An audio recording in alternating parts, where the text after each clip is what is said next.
শহীদ president Ziaur Rahman মাত্র 3.5 বছরে বাংলাদেশকে তিনি দিয়েছিলেন গণতন্ত্র, বহুদলীয় গণতন্ত্র, এবং তিনি এই দেশকে তিনি দিয়েছিলেন বিশ্বব্যাপী সম্মান। তিনি দিয়েছিলেন উৎপাদনের রাজনীতি, যার মাধ্যমে বাংলাদেশ নতুন করে, আমি বলবো 1975-এর পরে এই দেশের পুনর্জন্ম হয়েছিল। দ্বিতীয় যে কথাটি আমি আপনাদের উদ্দেশ্যে উপস্থাপন করতে চাই সেটি হচ্ছে 80-র দশকের ইতিহাস। ইংরেজিতে একটি কথা আছে, vigilance is the eternal price of democracy. গণতন্ত্র কিন্তু পথ, এটা কখনো কুসুমাস্তীর্ণ নয়। পৃথিবীর ইতিহাস সাক্ষ্য দিয়েছে গণতন্ত্রের জন্য মানুষকে জীবন দিতে হয়েছে, রক্ত দিতে হয়েছে। 80-র দশকে যখন এদেশে সামরিক শাসন এসেছিল, আমাদের শহীদ প্রেসিডেন্ট জিয়াউর রহমানের আকস্মিক তিরোধানের পরে, তখন গণতন্ত্রের ঝান্ডা উঁচু করে দাঁড়িয়েছিলেন দেশনেত্রী বেগম খালেদা জিয়া।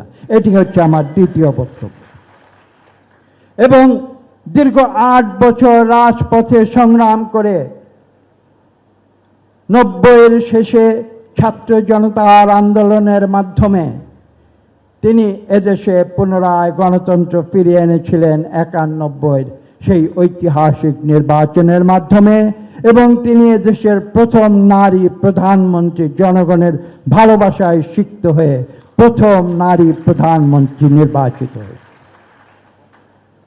3, আপনারা জানেন 2009 থেকে 2024 বাংলাদেশের ইতিহাসে একটি কঠিন অধ্যায়, যে সময় লক্ষ লক্ষ মানুষ মামলা, হামলা, নির্যাতন, অত্যাচার, জুলুমের শিকার হয়েছিল আওয়ামী লীগের স্বৈরাচারী শাসনের ফলশ্রুতিতে।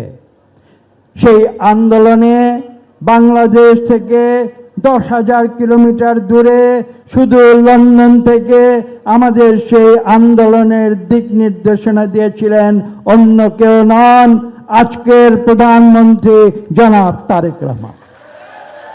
এবং আমরা সেই আন্দোলনের ধারাবাহিকতায় আপনারা দেখেছেন 2024-এর জুলাই আগস্টে একটি চূড়ান্ত পর্যায়ে ছাত্র জনতার সেই গতিপথে একটি পরিবর্তন এসেছিল। পরিবর্তনটি কি? তারা যে আন্দোলন শুরু করেছিল ছাত্ররা বৈষম্য বিরোধী, সেটা কিন্তু বৈষম্য বিরোধী আন্দোলন ছিল না। বাংলাদেশের গণতন্ত্রকামী মানুষ এবং গণতন্ত্রকামী দল বিএনপির আন্দোলনের ফলশ্রুতিতে সেই বৈষম্য বিরোধী আন্দোলন রূপান্তরিত হয়েছিল স্বৈরাচার বিরোধী আন্দোলন, এবং যার ফলশ্রুতিতে স্বৈরাচারী সরকারের প্রধান কাপুরুষের মতো পালিয়ে যেতে বাধ্য হয়। এবং সেই আন্দোলনে আমরা যখন কাজ করেছি, আমরা দিক নির্দেশনা পেয়েছি। আমি ইতিমধ্যে বলেছি, লন্ডন থেকে আমরা দিক নির্দেশনা পেয়েছি, আমরা আন্দোলনকে চালিয়ে নিয়ে গিয়েছি, এবং বাংলাদেশ থেকে জনাব তারেক রহমানের নেতৃত্বে পরিবর্তন এনে এদেশে পুনরায় গণতন্ত্রের ঝান্ডা এদেশের মানুষ উঁচু করে তুলে ধরেছে।